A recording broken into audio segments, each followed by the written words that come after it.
I'm Claire Dawson, 28, lead software engineer at our family's company, Dawson Dynamics. On a muggy Friday night in October, I sat at our Austin dining table expecting just another ordinary family dinner. Instead, my entire world flipped upside down. My dad slammed his fist on the table, his voice booming. "Claire, give up your position at the company or you're out of this family." My mom nodded her eyes cold, adding, "Your sister will be taking over as CEO. She's the future." My sister smirked, sipping her wine as if victory was already hers. This wasn't dinner, it was an ambush. Dawson Sync, the app I had poured my soul into, had just brought in $100 million in revenue for the company. I built it from scratch, debugging every line of code while they slept. Yet here they were crowning my sister, who couldn't tell a server from a spreadsheet, as the new boss. The ultimatum hit me like a freight train: surrender my position or be disowned. My stomach churned, but I locked eyes with them, forced a smile, and stood up. "Fine," I said, my voice steady despite the sting.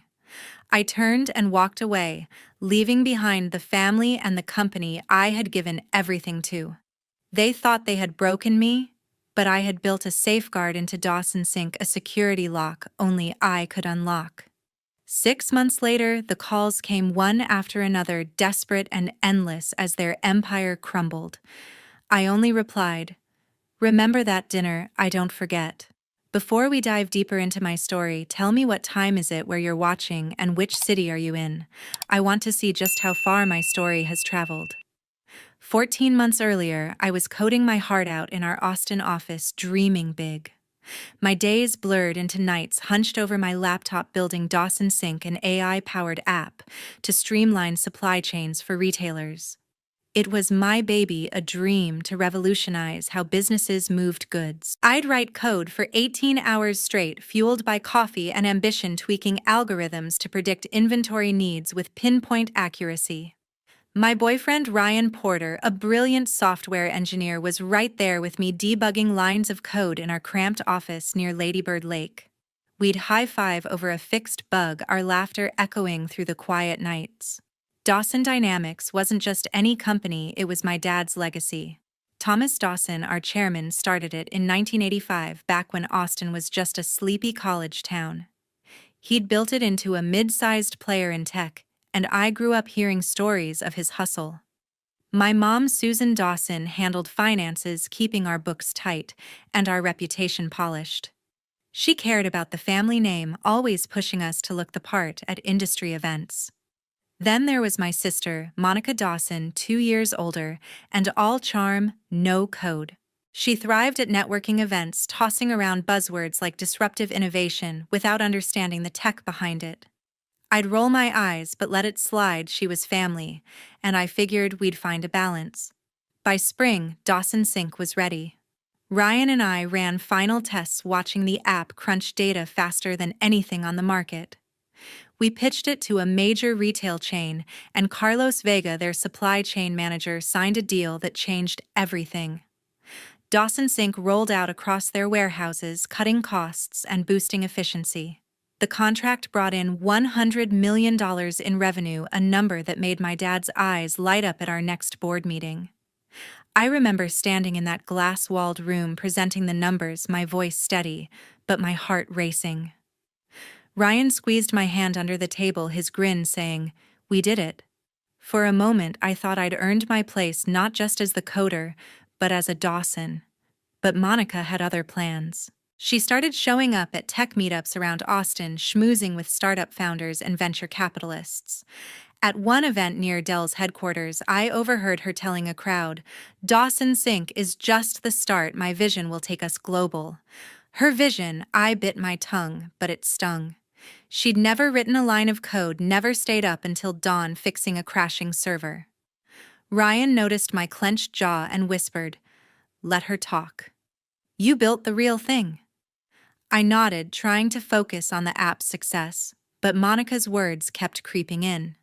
She'd breeze into our office, dropping phrases like strategic synergy while glancing at my laptop like it was a foreign object. My parents ate it up. Dad would clap her on the back, saying, That's my girl, while Mom nodded her smile tight but proud. The tension grew subtle but sharp.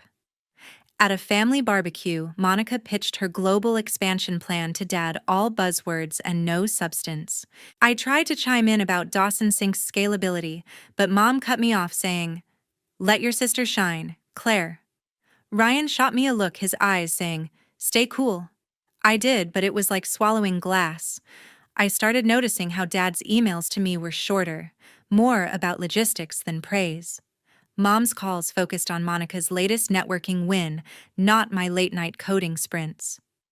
I told myself it was just business, that family would come through. Ryan wasn't so sure. One night over pizza in our downtown apartment, he said, "They're leaning on Monica too much. You need to protect what's yours." His words stuck, planting a seed I wasn't ready to admit. By summer, Dawson Sink was a hit, but the spotlight was shifting. Monica's charm offensive was working. Investors started calling her the face of Dawson Dynamics. I'd walk into meetings and feel eyes skip over me to her. Once, Carlos Vega pulled me aside after a demo saying, "Your app's a game changer, Claire. Don't let anyone steal your thunder." His words hit hard, but I brushed it off, hoping my family saw my worth. Ryan kept me grounded, reminding me, "You're the brains behind this. They'll see it eventually." I wanted to believe him, clinging to the idea that my work would speak for itself. But deep down, I felt the ground shifting like a fault line under our family's foundation. Monica's ambition was growing, and I was starting to wonder where I fit in their vision. By summer, my phone became a battlefield of its own. I was still riding high from Dawson Sink's success, but the air in Austin's tech scene was turning sour. Monica had taken her charm offensive to a new level. At a packed tech meetup near Dell's headquarters, she worked the room, flashing her perfect smile and dropping lines like, "Claire's great at coding, but she lacks the vision to lead." I overheard it from a colleague who texted me their message blunt, "Your sister's trashing you." My jaw tightened as I read it, standing in the Dawson Dynamics office, the hum of servers mocking my rising anger. Monica wasn't just networking, she was undermining me, painting me as a one-trick coder in front of Austin's startup crowd. Then came the calls. Susan rang me one humid afternoon while I was debugging a new Dawson Sync feature. Her voice was calm but sharp, like a knife wrapped in silk. "Monica's showing real leadership, Claire," she said. "She'll take the company further. You should stick to the technical side." I gripped my phone, words catching in my throat. Before I could respond, she hung up, leaving me staring at a blank screen. A day later, Thomas sent a long text. "Monica's been talking to investors. She's got big plans. We need you to support her." Support her? I'd built Dawson Sync, the app that brought in $100 million, and now they wanted me to step aside for Monica's empty buzzwords. The pressure hit me like a slow burn. I felt like an outsider in my own family, their voices echoing Monica's so-called vision. I paced our Austin apartment that night, the city lights flickering outside. Ryan sat on the couch listening as I vented. "They're rewriting my story," I said, my voice shaking. "Monica's out there lying, and Mom and Dad are buying it." Ryan leaned forward, his eyes steady. "You're the one who made Dawson Sync, Claire. They can't take that away unless you let them." His words cut through my fog of frustration. He was right. I had to protect what I'd built. We started talking strategy, not just for the app, but for my place in the company. That's when the idea hit. Dawson Sync's core algorithm, the one that made it a game changer, was mine. I could lock it down. Ryan always. The practical one suggested an authentication lock, a biometric safeguard requiring my fingerprint every 72 hours to keep the algorithm running. "It's not sabotage," he said, grabbing his laptop. "It's insurance." We got to work in our apartment, the glow of our screens lighting up the room. I modified the code, embedding the lock deep in Dawson Sync's architecture, disguising it as a standard security protocol. Nobody at Dawson Dynamics would notice unless they dug into the source code, which Monica couldn't do if her life depended on it. We tested it relentlessly. Ryan ran simulations mimicking server crashes to ensure the lock held. I scanned my fingerprint, watching the system hum back to life each time. "This is your shield," Ryan said, his voice firm as we finalized the setup. I nodded, feeling a mix of relief and defiance. The lock wasn't just about protecting Dawson Sink, it was about protecting me. If my family wanted to push me out, they'd learn what happened when you sidelined the person who built your empire. But I still held on to a sliver of hope. Maybe Mom and Dad would see my worth, realize Dawson Sink wasn't just a product, but my legacy. I kept working, tweaking the app, answering Carlos's emails about expanding the contract. He'd call me directly saying, "Claire, your app's saving us millions. Keep it up." His praise felt like a lifeline, a reminder that someone valued my work. But at home, the distance grew. Monica's name was all over Thomas's emails, her strategic meetings dominating his calendar. Susan stopped asking about my projects. Her texts now about Monica's latest investor lunch. I'd read them and feel my chest tighten, like the family I'd known was slipping away. Ryan kept me sane. One evening, as we walked along Ladybird Lake, he grabbed my hand and said, "You're not just a coder, Claire. You're the heart of that company." I wanted to believe him, but Monica's rumors were spreading faster than I could code. At another tech event, a founder pulled me aside asking, "Is it true you're just the tech grunt behind Monica's big ideas?" I forced a laugh, but inside, I was seething. The groundwork was being laid, Monica was stealing my spotlight, and my parents were paving the way. That Friday night in October, the dinner table turned into a war zone. I sat across from my family in our Austin home, the clink of silverware cutting through the silence. I'd spent months pouring my soul into Dawson Sink, the app that brought in $100 million for Dawson Dynamics. I expected a pat on the back, maybe even a toast. Instead, Thomas stood up, his face hard as stone, and declared Monica's taking over as CEO next week. "Claire, you need to resign for the good of the company." The words hit like a punch to the gut. I froze, my fork hovering over my plate as Susan added, her voice icy, "If you don't, you're out of this family." Monica leaned back, her lips curling into a smug grin, and said, "Face it, Claire, you're not cut out to lead." The room felt like it was closing in. My heart pounded, but I forced myself to breathe. "You're serious?" I asked, my voice sharp. Thomas didn't flinch. "Monica's got the vision we need," he said, folding his arms. "You're a coder, not a leader." Susan nodded, her eyes avoiding mine. "We've decided," she said. "Monica's ready." Monica chimed in, her tone dripping with condescension. "You're good at the tech stuff, Claire, but leadership." "That's my thing." I stared at them, the people I'd trusted most now, rewriting my worth. Dawson Sink was my creation, 18-hour days, endless, debugging my brain in every line of code.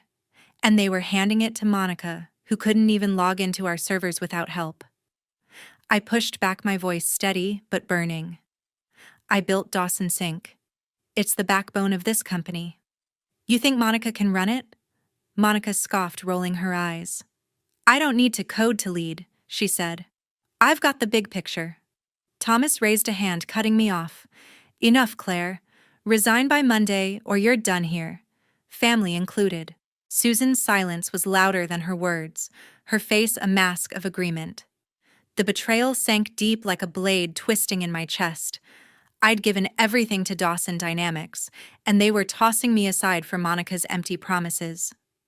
I could have screamed, throw my plate, or begged them to see reason. But I didn't. I locked eyes with Thomas, then Susan, then Monica, and felt a strange calm settle over me. I'd seen this coming, Monica's rumors, their sidelong glances, the way they'd started praising her vision over my work. I stood up, my chair scraping the floor, and forced a smile. "Fine," I said, my voice cold but even. "If that's your choice, I'm done." Monica's smirk faltered for a split second, like she hadn't expected me to walk away so easily. Thomas's jaw tightened, but he said nothing. Susan looked down, her hands fidgeting with her napkin. I grabbed my jacket and headed for the door. My pulse racing, but my steps deliberate. Outside, Ryan was waiting in his car, his face lit by the dashboard glow. He took one look at me and knew. They did it, didn't they? He asked, his voice low. I nodded, sliding into the passenger seat. They want Monica as CEO. Told me to quit or lose them. Ryan's hand found mine, his grip tight. They'll see your value, Claire, he said. They'll regret this. I leaned back, staring at the Austin skyline blurring past. They will. I said, my mind flashing to the authentication lock we'd buried in Dawson Sink's code. That lock, my fingerprint, my control, was my ace in the hole. They thought they could erase me, but I'd built a safeguard they couldn't touch. As we drove through the city, the sting of their words lingered. I replayed Monica's smug grin, Thomas's cold ultimatum, Susan's silent betrayal. I'd grown up in that house, idolizing my dad's hustle, trusting my mom's fairness, even admiring Monica's confidence. Now it felt like a lie, but I wasn't broken. The lock Ryan and I had coded was more than protection, it was power. I pictured Monica trying to run Dawson Sink without me fumbling in a boardroom she didn't understand. The thought sparked a flicker of defiance in my chest. They'd handed me an ultimatum, but I wasn't the one who'd lose. Ryan pulled into our apartment lot, turning to me. You okay? He asked, his eyes searching mine. I nodded, my smile real this time. I'm not done yet, I said. They'll see what happens when you bet against me.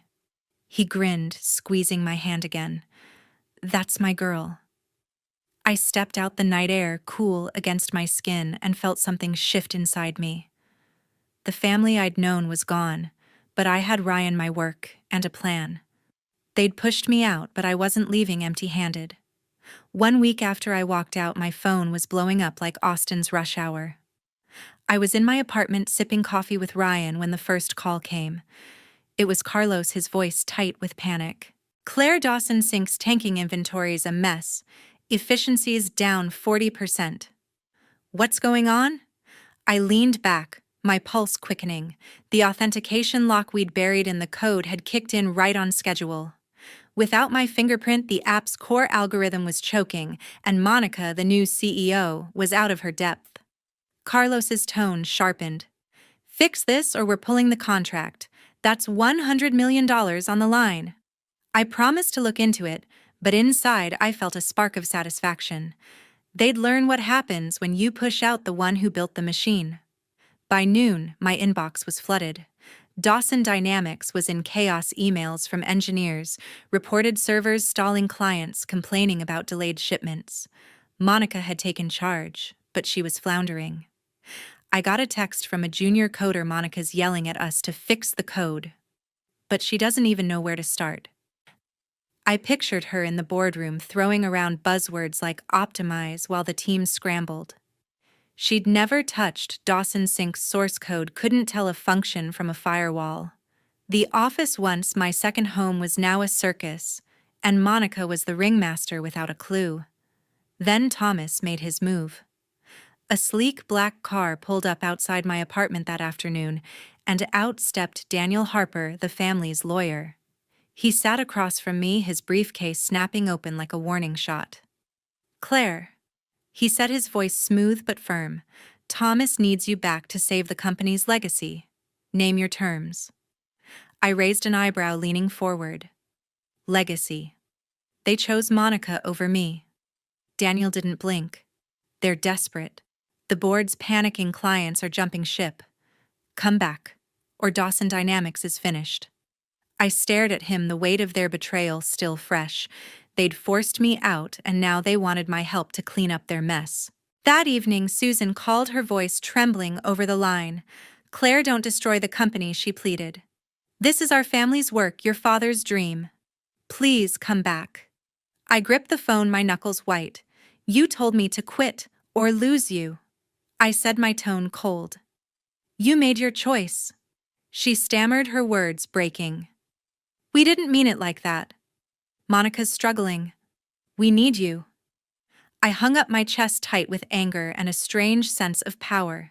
They'd built their empire on my work, and now it was crumbling without me. Ryan was my anchor. We sat on our couch, the Austin skyline glowing outside. "They're begging now," I said, scrolling through Thomas's emails, each one more desperate than the last. Ryan grinned, his eyes sharp. "You've got them, Claire. They can't run Dawson Sink without you. Make them pay for it." His words lit a fire in me. I wasn't going back to grovel, I'd make them see my worth on my terms. We brainstormed and I decided to consult, but not for free. $2,000 an hour, I told Ryan, my voice steady. "If they want my help, that's the price." He laughed, pulling me close. "That's my girl. Hit them where it hurts." I emailed Daniel that night, laying out my terms: $2,000 per hour, no equity, no apologies accepted. The next morning he replied, "Agreed. Start immediately." I felt a rush, like I'd just played my strongest card. Dawson Sink was my creation, and now I'd use it to teach them a lesson. I started planning, not just to fix the app, but to set the stage for my next move. The lock was still active, my fingerprint the only key. I'd help just enough to keep Carlos's contract alive, but Monica would never touch the core code. This wasn't about saving Dawson Dynamics, it was about showing them who really held the power. As I prepared, the chaos at Dawson Dynamics grew. Carlos called again, his voice edged with frustration. "Claire, we're losing millions daily. Tell me you're on this." I assured him I'd consult, keeping my tone professional but firm. Monica's failures were piling up, clients were tweeting about delays, and a tech blog posted Dawson Dynamics' new CEO fumbles flagship app. I read it and felt a grim smile spread across my face. They'd crowned Monica, but she was sinking fast. Thomas and Susan's pleas echoed in my head, but I pushed them aside. They'd chosen their side at that dinner table. Now, I was choosing mine. A week later, I walked into Dawson Dynamics like I owned the place. The glass doors swung open, and Brenda Holt, the receptionist, looked up from her desk, her eyes wide. "Claire Dawson, you're back," she said, her voice a mix of shock and relief. I gave her a nod, my laptop bag slung over my shoulder, and headed to a corner office they'd set up for my consulting gig. At $2,000 an hour, I wasn't here to play nice. Carlos had been emailing daily, desperate to stabilize Dawson Sink's performance for his retail chain. I worked remotely with him, granting limited server access to patch the app's output just enough to keep his warehouses running. Every fix was deliberate, my fingerprint still the key to the core algorithm, ensuring Monica couldn't take credit.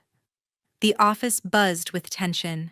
Engineers darted between cubicles, their faces drawn from sleepless nights. Monica's reign as CEO was unraveling faster than a bad startup pitch. During a team meeting in the main conference room, she lost it. I was presenting a temporary workaround to the staff, my slides detailing data flow adjustments, when Monica stormed in, her face flushed. "Claire's sabotaging us," she shouted, pointing at me like I was a criminal. The room went silent, engineers exchanging uneasy glances. Clients on the video call, including Carlos, raised eyebrows. Their confidence in Dawson Dynamics visibly shaken. "Monica, calm down," I said, my voice steady. "I'm here fixing your mess." She slammed her hand on the table. "You broke the app on purpose." Her accusation hung in the air, making the company look desperate and divided. I kept my cool, but inside, I was seething. Monica's outburst was a gift. She'd just exposed her incompetence to everyone. Carlos's voice crackled through the call. "If you can't sort this out, we're suing for breach of contract. This is costing us millions." The threat landed like a bombshell, and Monica's bravado crumbled. She stammered, trying to pivot to buzzwords about strategic realignment, but nobody bought it. I stepped in, calmly explaining the patch I'd implemented, reassuring Carlos we'd stabilize the system. The meeting ended with Monica glaring at me, her authority in tatters. Back in my apartment, Ryan was my rock. We worked late, his laptop synced with mine as we fine-tuned Dawson Sink's temporary fixes. "You're playing chess while she's playing checkers," he said, his fingers flying over the keyboard. I smirked, watching the app's performance metrics tick upward. Every move I made strengthened my position, keeping the authentication lock hidden but active. Then an unexpected message popped up on my phone. Janet Myers, CTO of a rival tech firm in Austin, texted Claire, "Your work's the talk of the town. Join us. We value talent." I stared at the screen, my mind racing. Leaving Dawson Dynamics for good was tempting, but I wasn't done here yet. I replied, "Let's talk soon," keeping my options open. Thomas cornered me after hours in the office, his face lined with exhaustion. "Claire, please," he said, his voice low. "Fix this for good. The company's bleeding." I crossed my arms, staring him down. "You made Monica CEO, Dad. You told me to resign. Why should I save you now?" He flinched, his eyes, pleading. "We were wrong. I'm begging you." His words stung, but they didn't soften me. I'd heard enough promises from him at that dinner table. "I'm consulting," I said, my tone cold. "That's all you get for $2,000 an hour." He walked away, shoulders slumped, and I felt a pang of guilt, but only for a moment. They'd chosen Monica over me, and now they were paying the price. Carlos called the next day, his patience razor thin. "Claire, we're prepping legal action," he said. "Your app's still lagging, and Monica's a liability. Fix it, or we're done."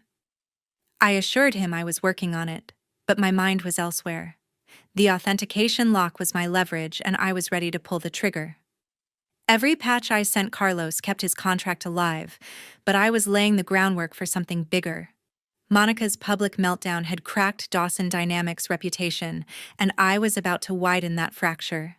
I spent nights sketching out my next steps, my plan to reveal the lock's existence taking shape. This wasn't just about saving the company, it was about showing them who'd built it and who could break it. Ryan noticed my focus, his eyes narrowing as we worked. "You're not just fixing this, are you?"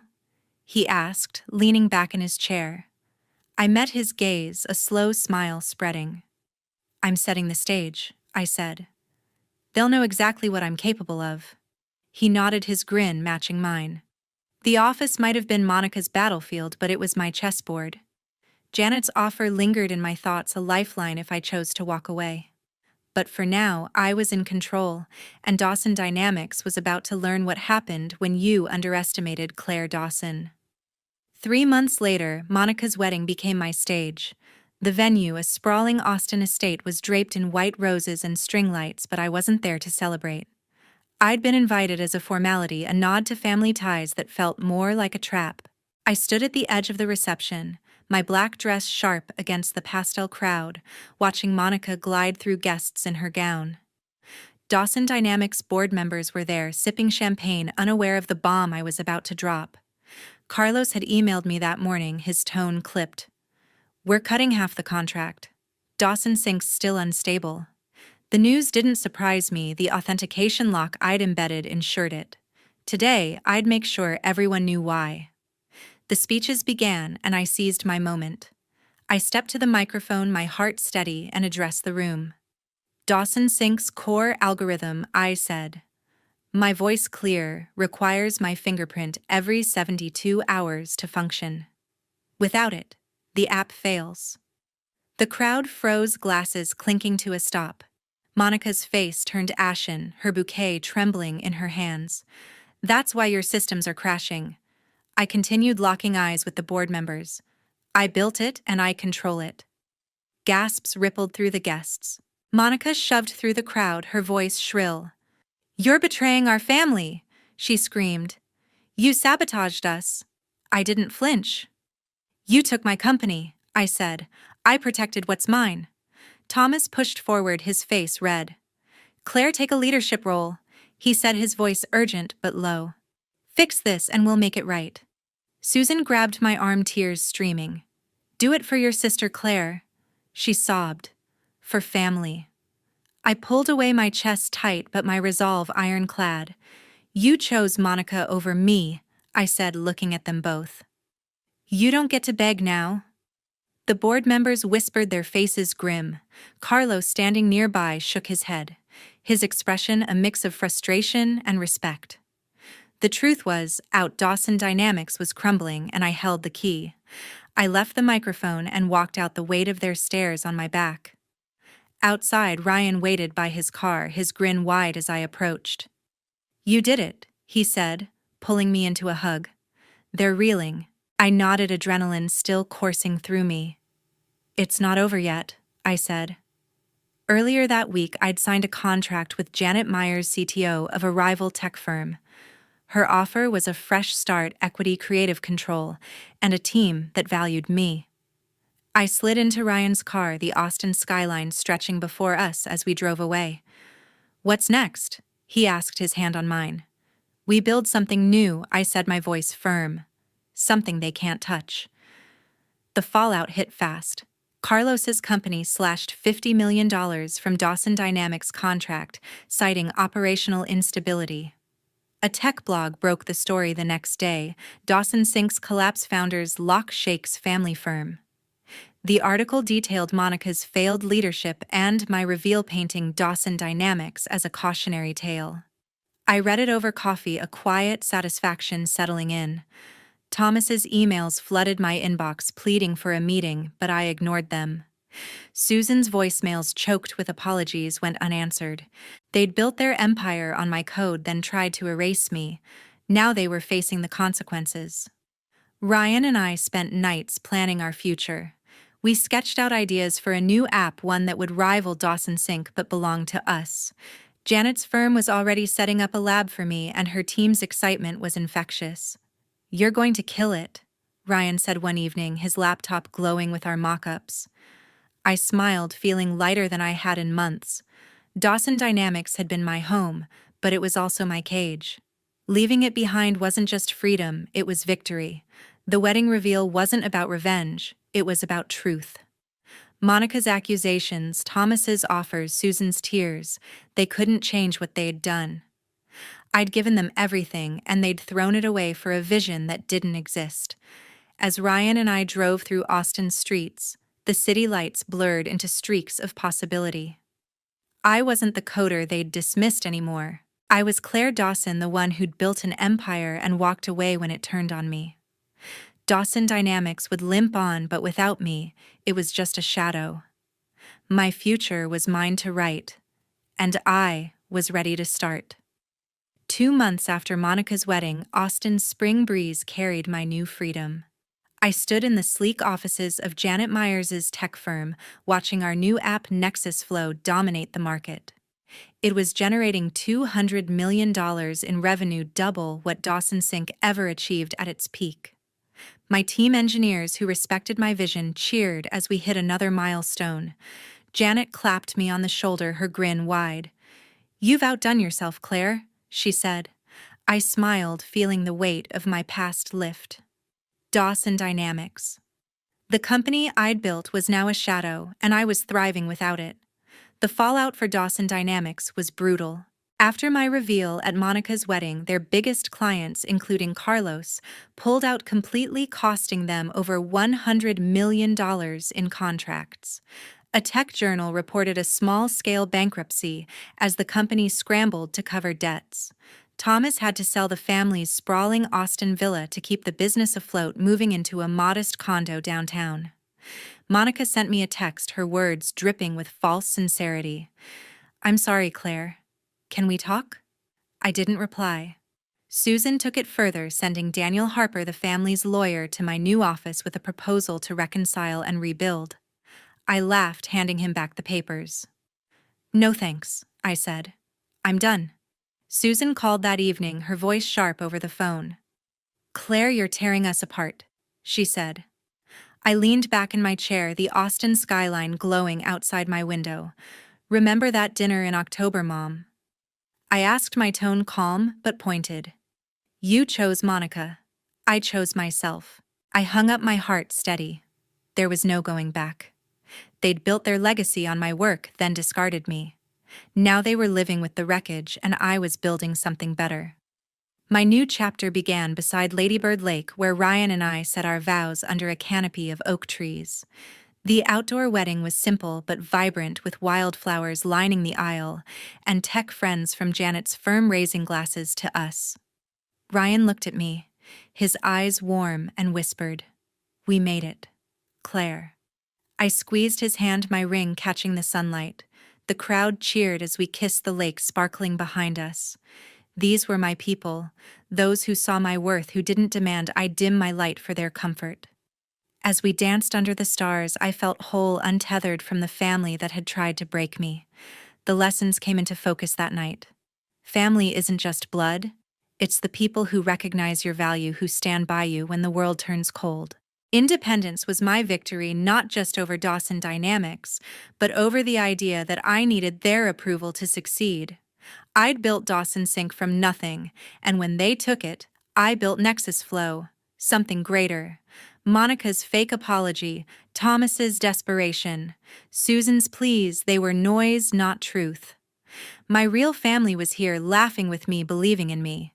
Dawson Dynamics limped on a cautionary tale in Austin's tech scene. A blog post summed it up: family betrayal sinks software giant. I read it and felt no guilt, only clarity.